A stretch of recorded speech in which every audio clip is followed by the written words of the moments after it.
Good morning दोस्तों, मैं प्रशांत कुमार इस YouTube प्लेटफॉर्म पे फिर से मैं आपके लिए करंट अफेयर्स लेकर आया हूं। जितनी भी 17 सितंबर के जितनी भी महत्वपूर्ण घटनाएं हैं, उन सारे घटनाओं को आज मैं इस वीडियो के माध्यम से समाहित करने का प्रयास पुनः किया हूं।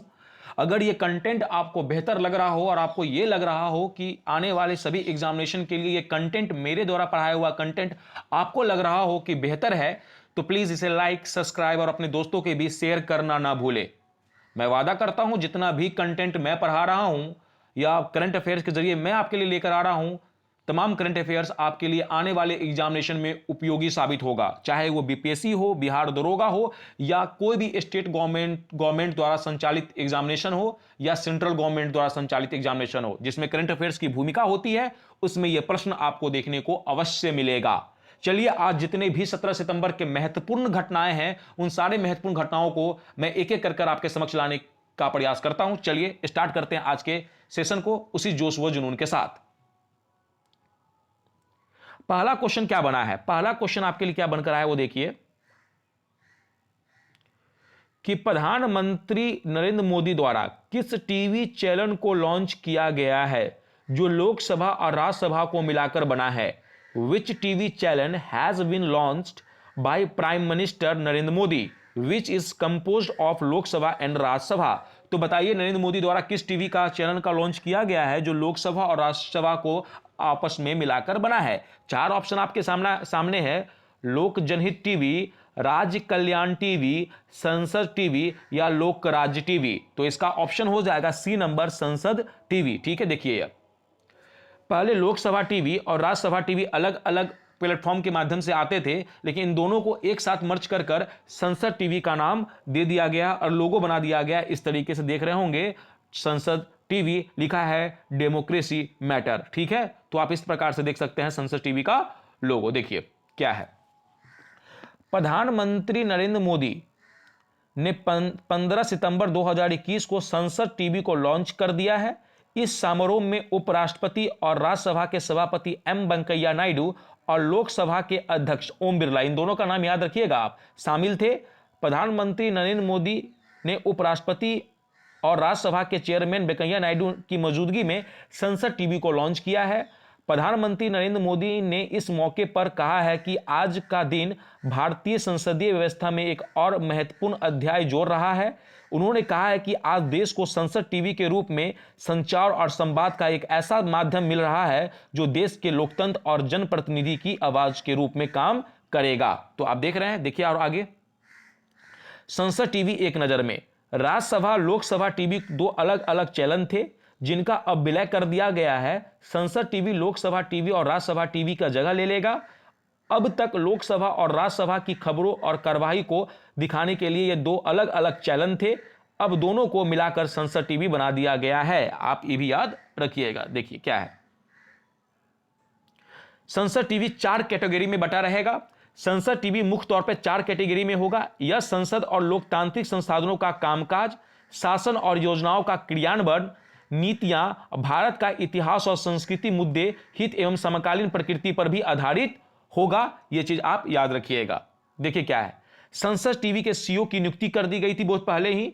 उल्लेखनीय है कि फरवरी 2021 में ही लोकसभा टीवी और राज्यसभा टीवी का विलय का फैसला ले लिया गया था और मार्च 2021 में संसद टीवी की मुख्य कार्यकारी अधिकारी सीईओ की नियुक्ति की गई थी। सेवानिवृत्त आईएएस अधिकारी रवि कुमार को संसद टीवी के सीईओ बनाए गए हैं।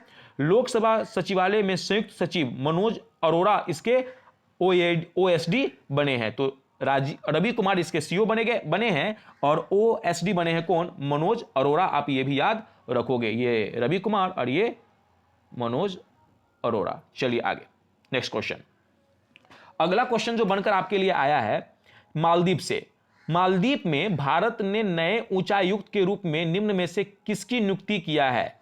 तो मालदीव में भारत की तरफ से एक नए उच्चायुक्त, मतलब who among the following has been appointed as the new higher commissioner of India to Maldives, मतलब इंडिया ने मालदीव्स में किसे अपना हाई कमिश्नर नियुक्त किया है? आपके सामने चार ऑप्शन है: मनप्रीत बोहरा, मोहम्मद जावेद, मुनु महावर और पंकज सरन। तो इसका आंसर हो जाएगा सी नंबर, मुनु महावर को मालदीव में भारत की तरफ से नया उच्चायुक्त नियुक्त किया गया है। देखिए यही है मनु महावर, ठीक है, जिनका आप देख रहे हैं मालदीव में भारत की तरफ से नए उच्चायुक्त नियुक्त किया गया है। देखिए क्या है, वरिष्ठ राजनीतिक मनु महावर को मालदीव में भारत का अगला उच्चायुक्त नियुक्त किया गया है, यह आप याद रखिएगा, ठीक है।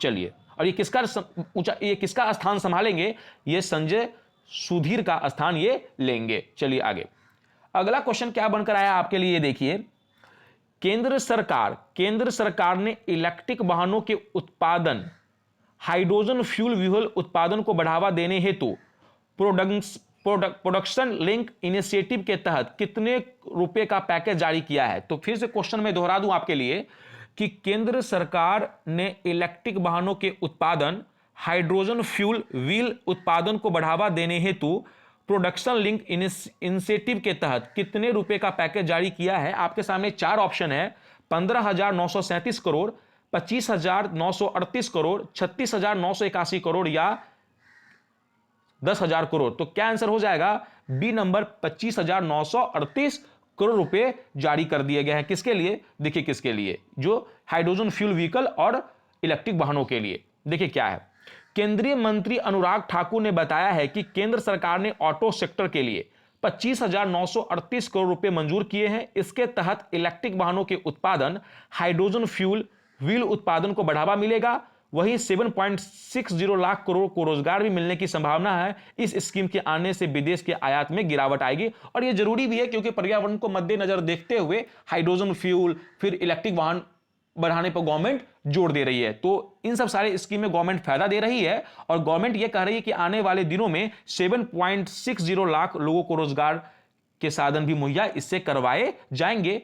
केंद्रीय मंत्री अनुराग ठाकुर ने ऐसा बताया है। और कितने करोड़ रुपए का आवंटन किया गया, 25,938 करोड़ रुपए का, ठीक है। चलिए आगे देखिए, चौथा नंबर जो क्वेश्चन आपके लिए बनकर आया है कि स्वामी ब्रह्मानंद पुरस्कार 2021 से किसे सम्मानित किया गया है। Who has been honored with Swami Brahmanand award 2021, किसे दिया गया है स्वामी ब्रह्मानंद पुरस्कार 2021। चार ऑप्शन आपके सामने हैं, आनंद कुमार को, पंकज त्रिपाठी को, गणेश वासुदेव को या विष्णु शंकर को।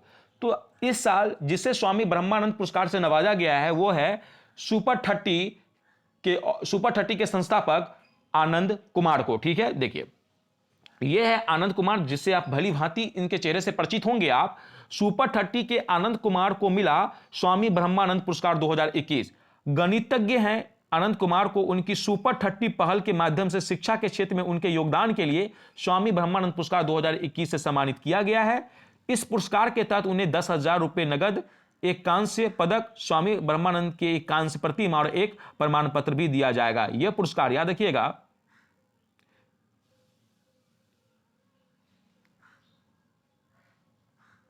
देखिए एक मिनट, यह पुरस्कार हर वर्ष उन लोगों को दिया जाता है जिन्होंने शिक्षा के क्षेत्र में या गाय के कल्याण के लिए विशेष कार्य किया है, ठीक है। तो आप इसे भी याद रखिएगा, ठीक है। किन्हें दिया गया है, तो आनंद कुमार को इस बार दिया गया शिक्षा के क्षेत्र में, ठीक है। चलिए आगे,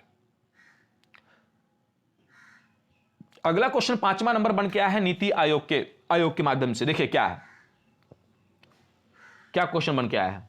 नीति आयोग ने अमेरिका स्थित रॉकी माउंटेन इंस्टीट्यूट और RMI इंडिया के सहयोग से हाल ही में किस कार्यक्रम की घोषणा की है या शुरुआत की है। तो नीति आयोग, फिर से बोल देता हूं, नीति आयोग ने अमेरिका स्थित रॉकी माउंटेन इंस्टीट्यूट और RMI इंडिया के संयोग से हाल ही में किस कार्यक्रम की शुरुआत की है। चार ऑप्शन आपके सामने है। पहला ऑप्शन है शून्य कार्यक्रम, दूसरा ऑप्शन है राहत कार्यक्रम, तीसरा ऑप्शन है लक्ष्य कार्यक्रम और चौथा ऑप्शन है कल्याण कार्यक्रम।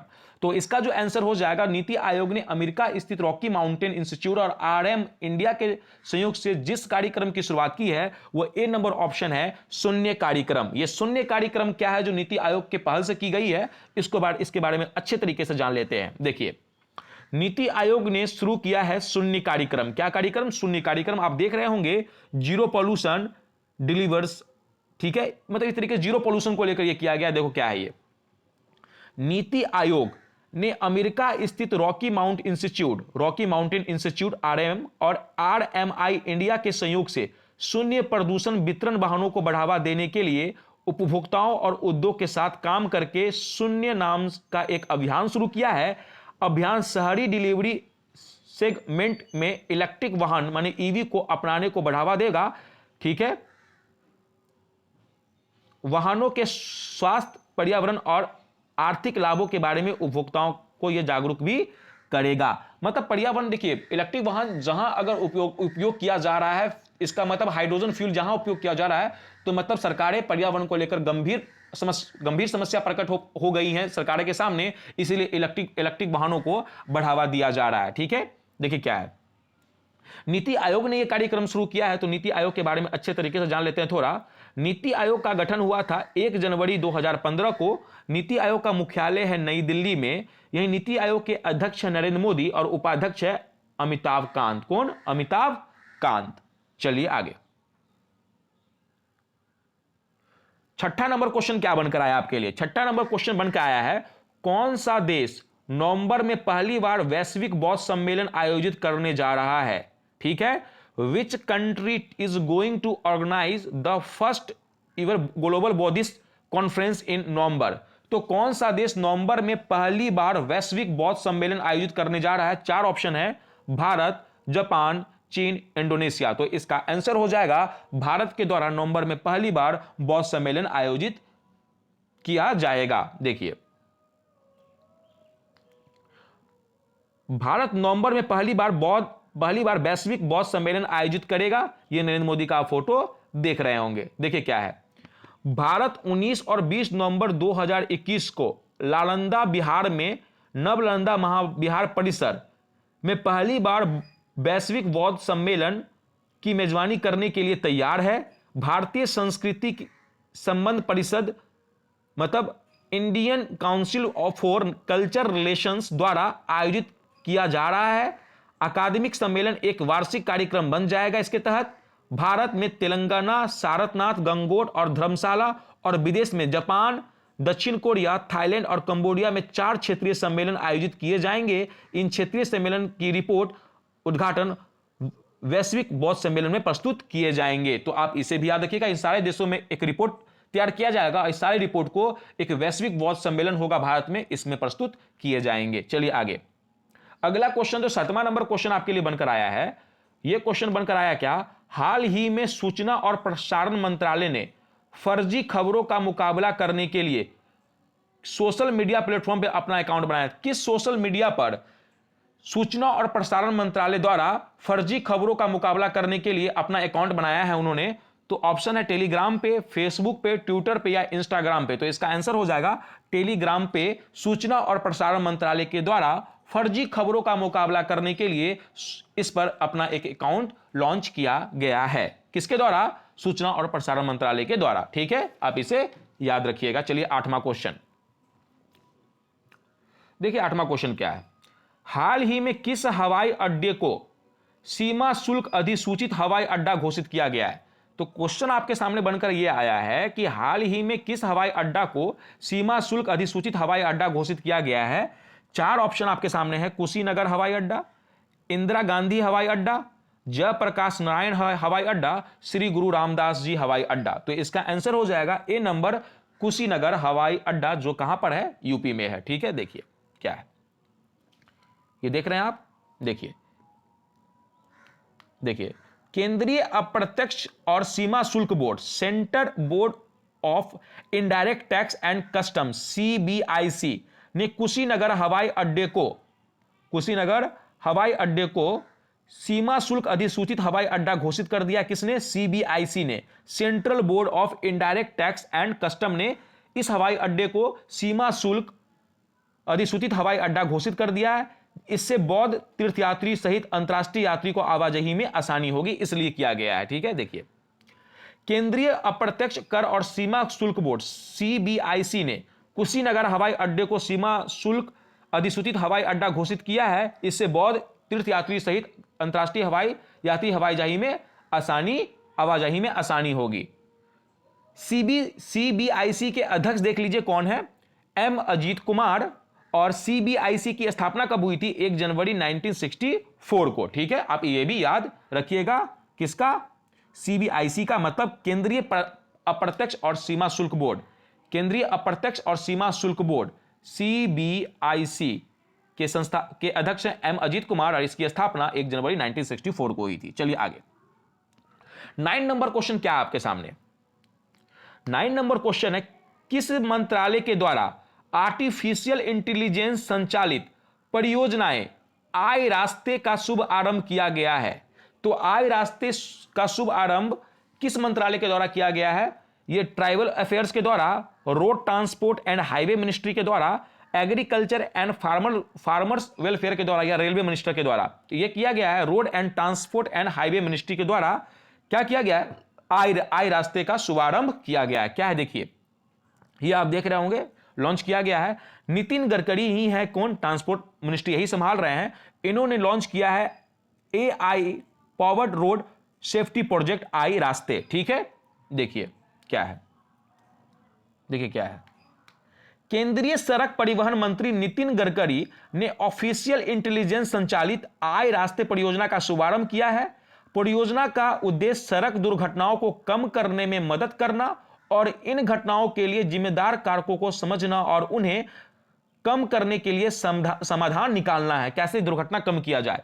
आय रास्ते का मतलब है प्रौद्योगिकी और इंजीनियरिंग के माध्यम से सड़क सुरक्षा के लिए बुद्धिमान समाधान, intelligent solution for road safety through technology and engineering. ठीक है, इसका फुल फॉर्म है आय रास्ते का।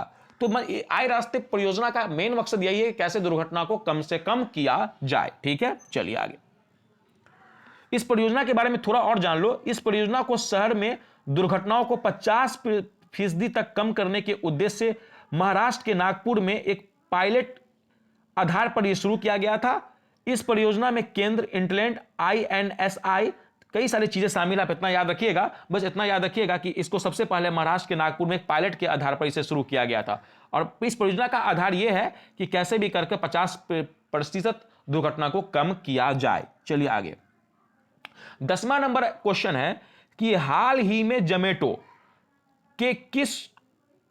के को फाउंडर ने इस्तीफा दे दिया। हाल में जोमैटो के को फाउंडर ने इस्तीफा दिया, उनका नाम क्या है? गौरव कुमार या गौरव गुप्ता, बी नंबर रमेश भट्ट, सी अतुल साहनी और डी महेश अग्रवाल। तो हाल ही में जोमैटो के को फाउंडर ने जो इस्तीफा दिया उनका नाम है क्या? गौरव गुप्ता। क्या नाम है? गौरव गुप्ता। ठीक है, चलिए आगे यह आप देख रहे होंगे। ठीक है, ये आप देख रहे होंगे कि हाल में इन्होंने दिया। और क्या है देखिए, ये पहले आप देख लीजिए। जोमैटो या जोमैटो के एक बहुराष्ट्रीय ऑनलाइन रेस्तरां, मतलब आप जानते हैं जोमैटो के बारे में सब चीज जानते हैं। इसका जो उद्घाटन हुआ था, इसकी स्थापना पंकज चड्ढा और दीपेंद्र गोयल ने 2008 में किया था। ठीक है, आप इसे याद रखिएगा, कब किया गया था? दीपेंद्र गोयल और पंकज चड्ढा ने 2008 में इसका उद्घाटन किया था। आप इसे अच्छे तरीके से याद रखिएगा। चलिए आगे चलिए अगला क्वेश्चन क्या बन के आया, देखिए अगला क्वेश्चन क्या बन के आया। केंद्र सरकार ने हाल ही में टेलीकॉम सेक्टर में ऑटोमेटिक रूट से कितने प्रतिशत FDI को मंजूरी दी है? मतलब केंद्र सरकार ने कह दिया है कि जो टेलीकॉम सेक्टर है उसमें हम कितने प्रतिशत FDI को मंजूरी दे दी है टेलीकॉम सेक्टर में केंद्र सरकार ने? 75%, 25%, 50%, 100%। तो केंद्र सरकार ने टेलीकॉम सेक्टर में 100% FDI को मंजूरी दे दी है। कितने परसेंट? 100% FDI को मंजूरी दे दी है। देखिए क्या है, क्या लिखा हुआ है, केंद्रीय कैबिनेट मंत्री का बड़ा फैसला, दूरसंचार क्षेत्र में 100% FDI को मिली मंजूरी। आप समझिए कि FDI क्या होता है, आपको समझना है कि ये FDI क्या होता है। FDI पहले समझिए, FDI क्या होता है। देखिए FDI का मतलब क्या होता है, पहले ये समझिए। FDI का अर्थ क्या है? भारत से बाहर कोई व्यक्ति या कंपनी, भारत से बाहर कोई व्यक्ति या कंपनी भारत में किसी भी कंपनी में अगर निवेश करता है, भारत में किसी भी कंपनी में निवेश करता है या अपनी स्वयं की कंपनी में वो निवेश लगा सकता है, कोई दिक्कत नहीं है। विदेशी निवेशक भारतीय कंपनी के शेयर या ब्रांड को ये खरीद सकता है। कोई भी विदेशी कंपनी निवेश करने पर जो भी लाभ होगा वह लाभ और मूलधन को अपने देश में वापस ले जा सकता है। ये आप समझ लीजिएगा। ठीक है, तो मतलब एक तरीके से समझिए FDI क्या है। FDI का मतलब है कि कोई भारतीय कंपनी है, उस कंपनी में कोई भी विदेशी कंपनी आके या विदेशी लोग आके उस कंपनी में निवेश कर सकता है, या वो कंपनी खुद के कंपनी में निवेश कर सकता है। ठीक है, जो भी प्रॉफिट होगा, वो लाभ और मूलधन को अपने देश में जाकर वो देश में अपने देश में वो ले जा सकता है। यह है एफडीआई। एक एग्जाम्पल के तहत समझिए कि एक अमेरिकी कंपनी है वॉलमार्ट। कौन है? एक अमेरिकी कंपनी है वॉलमार्ट ने भारतीय कंपनी फ्लिपकार्ट पर बहुत ज्यादा पैसा निवेश किया। तो ये क्या है? अगर वॉलमार्ट जो विदेशी कंपनी अमेरिकी कंपनी है, वो अगर फ्लिपकार्ट पे पैसा निवेश करे तो इसी को कहते हैं एफडीआई। क्या कहते हैं? विदेशी निवेश, एफडीआई, फॉरेन डिपॉजिट मतलब इन्वेस्टमेंट, इसको कहते हैं एफडीआई कहते हैं। एफडीआई दो प्रकार के होते हैं। कितने प्रकार के होते हैं? दो प्रकार के होते हैं। एक होते हैं ग्रीनफील्ड इन्वेस्टमेंट और दूसरा होता है पोर्टफोलियो इन्वेस्टमेंट। जो ग्रीनफील्ड इन्वेस्टमेंट होता है, ग्रीनफील्ड इन्वेस्टमेंट ये क्या होता है? देखिए, ग्रीनफील्ड इन्वेस्टमेंट के अंतर्गत दूसरे देश में एक नई कंपनी की स्थापना की जाती है। दूसरे देश में एक नई कंपनी की स्थापना की जाती है, इसे कहते हैं ग्रीनफील्ड इन्वेस्टमेंट। और पोर्टफोलियो इन्वेस्टमेंट क्या कहा जाता है? किसे कहा जाता है? पोर्टफोलियो इन्वेस्टमेंट के अंतर्गत जिस देश में निवेश करना होता है, वहां की कंपनी का शेयर खरीद लिया जाता है और उस देश की कंपनी क्या है? उस देश की कंपनी का अधिग्रहण किया जाता है। ठीक है, तो इसमें खरीदने की जरूरत नहीं है पोर्टफोलियो में, इसमें इन्वेस्ट किया जाता है दूसरे कंपनी में। और ये जो पहला आप देख रहे हो ग्रीनफील्ड निवेश, इसमें क्या किया जाता है? दूसरे देश की कंपनी दूसरे देश में जाकर अपनी कंपनी को एस्टेब्लिश करता है। तो ये है एफडीआई। ठीक है, तो आपको एफडीआई के बारे में हमने अच्छे तरीके से समझाया। आशा करता हूं कि आज के सेशन आपको अच्छे लगे होंगे। अगर आपको ये सेशन अच्छा लग रहा हो तो आप इसे लाइक सब्सक्राइब करना ना भूले। इसी जोश और जुनून के साथ फिर से अगले क्लास में मिलेंगे। तब तक के लिए जय हिंद, जय भारत।